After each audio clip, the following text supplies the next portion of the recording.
সবাই তুলে রে ধীরে ধীরে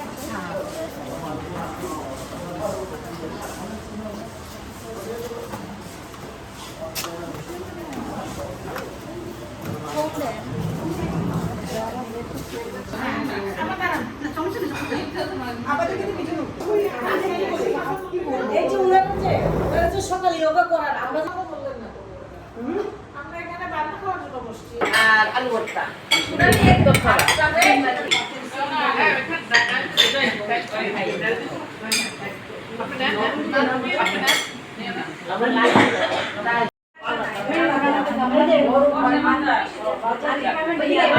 আমি দেই তারপর দিন না আমি দেই তারপর দিন না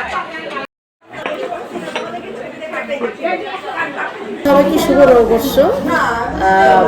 নববর্ষ আমাদের বাঙালি ঐতিহ্যের একটা খুব ঐতিহ্যবাহী এবং খুব গুরুত্বপূর্ণ। আমাদের বাঙালি মানুষ আমরা যেহেতু বাঙালি আমরা খুব উজ্জীবিত হই। এখানে দেখতে পাচ্ছেন যে আপনারা যে আমার আপারা যে শাড়ি পরে আসছেন বৈশাখী সাজে সবাই কিন্তু উৎফুল্ল। এখন কিন্তু মনে হচ্ছে না কে কার কত বয়স, এখন মনে হচ্ছে আমরা সে বাল্যকালে সে তোর তারুণ্যে আমরা যেন ফিরে গেছি। আর এই যে এখন যোগার কথা যে বললেন যে ওই দুই আপা যিনি বললেন আর কি ওনারা যে যোগা করান আমরা খুবই উপকৃত হচ্ছে।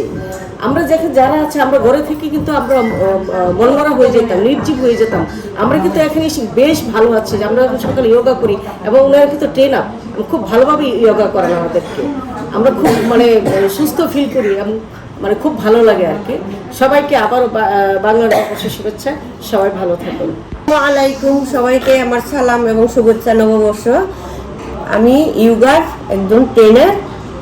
আমি সারা বছর সবাইকে নিয়ে আমরা এখানে সবাই ইয়োগা করি সারা বছর। তাদের জন্য আমার অনেক চেষ্টা যে তাদের নিয়ে আমি খুব ভালোভাবে সবাই যেন সুস্থ থাকে, ভালো থাকে।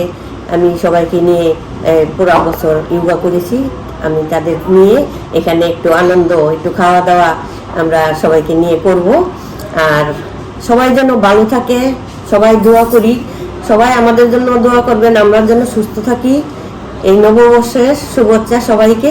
আমাদের অনেক ভালো লাগছে, আমরা এখানে সবাইকে নিয়ে নিজের পরিবারের মতো আমরা ইয়োগা সোসাইটির একটা পার্ট কল্যাণ সমিতি, আমরা এখানে সবাইকে নিয়ে আজ খাওয়া দাওয়া করব, পান্তা খাবো। সবাই সাজুগুজু করে এসেছে, সবাইকে লাল শাড়ি পরেছে, সাদা শাড়ি পরেছে। সবার জন্য আপনারা সবাই দোয়া করবেন। বাংলাদেশে একটা ঐতিহ্য শুভ নববর্ষ, পহেলা বছর আমরা এটা তুলে ধরছি।